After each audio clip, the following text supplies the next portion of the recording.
नमस्कार प्रिय दर्शकों, आज का ये वीडियो ब्लॉग जैसलमेर की पोखरण शहर में बने पोखरण के किले से संबंधित है। पोखरण शहर में ही भारत का पहला परमाणु परीक्षण किया गया था। यह परमाणु परीक्षण मई 1974 में किया गया था और उसके 23 साल बीत जाने के बाद मई 1998 में भी दूसरा परमाणु परीक्षण इसी पोखरण शहर की खातुलोई गांव में हुआ था, जो पोखरण से लगभग 20 से 22 किलोमीटर की दूरी पर स्थित था।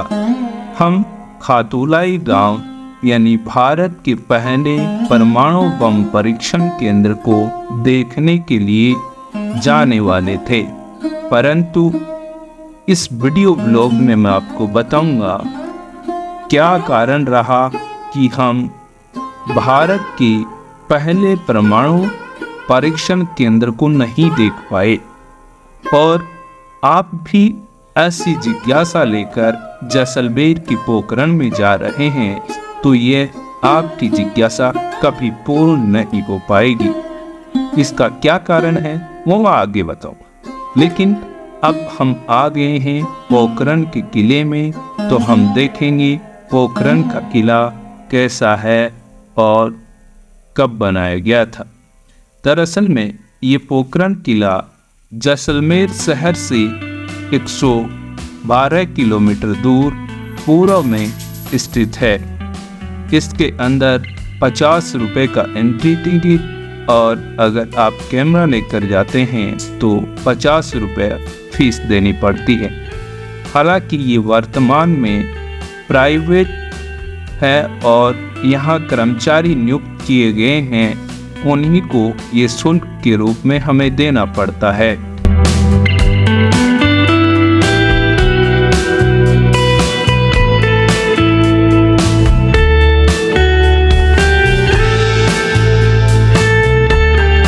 अंदर जैसे ही हम प्रवेश करेंगे तो किले के अंदर भव्य इमारत और कुछ इस तरीके के महल हमें दिखाई देंगे। ये एंट्री करने के बाद बीच का ये एक तरीके से स्टेज कह सकते हैं। जब सार्वजनिक कार्यक्रमों का आयोजन किया जाता था तो यहीं पर संभवतः कार्यक्रम की प्रस्तुति देने वाले हुआ करते थे और यहाँ जंगली झरोखों जो चारों तरफ ऊपर बने हुए थे, वहां से इस किले के अंदर निवास करने वाली रानी, महारानी इत्यादि पूरे कार्यक्रम को देखा करती थी। तो अन्य जो इस किले के अंदर काम करने वाली कर्मचारी नीचे बैठकर सार्वजनिक कार्यक्रमों को शामिल हो सकते थे और देख सकते थे। दरअसल में इस किले के अंदर एक संग्रहालय स्थापित है, जिसमें तत्कालीन समय के शस्त्रागार और वेशभूषा को संजोकर रखा गया है, जिसे आप देख सकते हैं। उस समय में काम में लिए जाने वाले ये उनके वस्त्र जो यहाँ के शासकों के रहे हैं। इस किले का निर्माण 14वीं सदी में राव मालदेव द्वारा करवाया गया था, ऐसा हमें इतिहास से ज्ञात होता है, परंतु सभी वैज्ञानिक इस पर एक मत नहीं है। अन्य कई लोगों का मानना है ये दुर्ग कई बार पुनर्निर्माण इसका किया गया। ये देखिए, ये औजार संग्रहालय में रखे हुए हैं जो चिकित्सा पद्धति में काम लिए जाते थे तत्कालीन समय के, जो ये संग्रहालय में सुरक्षित हैं। तो दैनिक जीवन में काम आने वाली विभिन्न चीज़ों को ये देखिए, ये कुछ इस तरीके की ये पहनने की नीचे जो पहनने की चप्पल कह सकते हैं, स्लीपर कह सकते हैं, लेकिन ये लकड़ी की बनी हुई हैं, चरण पादुका। अब यहाँ पर हम देखेंगे तो ये दैनिक जीवन में ही काम आने वाले उनकी कुछ सामग्रियाँ हैं, सजावटी सामग्री हैं, जिन्हें संजो कर रखा गया है। यहाँ का जो तापमान है वो बहुत ज़्यादा रहता है। दरअसल में अप्रैल और जून जुलाई तक यहाँ पर तापमान 45 से 50 डिग्री सेल्सियस तक रहता है। इस दुर्ग के अंदर एक इस तरीके का प्राचीन ये मंदिर है जिसमें ये इस तरीके से पुजारी कह सकते हैं बुढ़िया बैठी रहती हैं। फिलहाल मैं पोखरण के किले की दूसरी मंजिल पर हूँ, जहाँ से आपको दिखा रहा हूँ। चारों तरफ इस तरीके से घूमकर जाने के ये दरवाजे बने हुए हैं और यहीं पर ये जाली झरोखे हैं जिनसे सार्वजनिक कार्यक्रमों को यहाँ से देखा जा सकता था। नीचे का पंडाल और पूरा जो स्टेज है वहाँ से इस तरीके से स्पष्ट रूप से पूरी झलक देखी जा सकती है। ये जो दुर्ग है ये राव मालदेव के समय में शेरशाह सूरी और के समय दिल्ली सल्तनत के अधीन रहा था और कुछ समय के लिए ये मुगल वंश के औरंगजेब के अधीन भी रहा। दोस्तों इस दुर्ग को हम ये देखिए जाली झरोखों से मैं दिखा रहा हूँ, इस तरीके से पूरा ये दृश्य देख सकते हैं। इस दुर्ग को हम बालागढ़ के नाम से भी जानते हैं। यह 14वीं सदी में निर्मित एक प्राचीन किला है। यह स्मारक थार रेगिस्तान में स्थित है। यहाँ पर प्राचीन ऐतिहासिक व्यापारिक मार्ग था जहाँ से मसाले, नमक, रेशम और अन्य कई प्रकार की वस्तुएं विदेशों में निर्यात की जाती थी।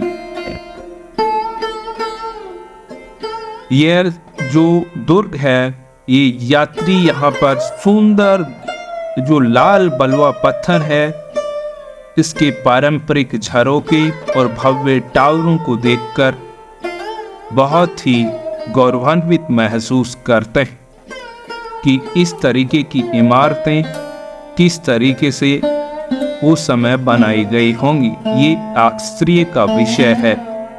अब दुर्ग के दूसरे हिस्से में हम हैं। यहाँ से हम देखेंगे कि जैसलमेर के प्रसिद्ध संत बाबा रामदेव जो यहाँ पर राजस्थान में लोक देवता के रूप में पूजे जाते हैं, उनकी कुछ वस्तु संग्रहित करके रखी गई हैं और ये ऐसी मान्यता है ये किला बाबा रामदेव का प्रमुख केंद्र रहा था, शिक्षा का केंद्र रहा। और ये देखिए रामदेव जी से संबंधित ये कुछ इस तरीके की वस्तुएं यहाँ पर संजो कर रखी गई हैं और रामदेव जी को सफ़ेद कपड़े के घोड़े चढ़ाए जाते हैं जो भी यहाँ पर देखे जा सकते हैं। ये देखिए ये पूरा एक संग्रहालय है और ऐसी मान्यता है कि रामदेव जी के पिता अजमाल जी के द्वारा और मिलकर ही इस दुर्ग का पुनर्निर्माण भी करवाया गया था। जैसा कि हमने पहले देखा इस किले में हथियार, कपड़े, चित्र, हस्तलिपियां, कई तरह की वस्तुएं जो है संग्रहित करके रखी गई हैं। अब हम दुर्ग के बाहरी परकोटे की ओर घूम रहे हैं।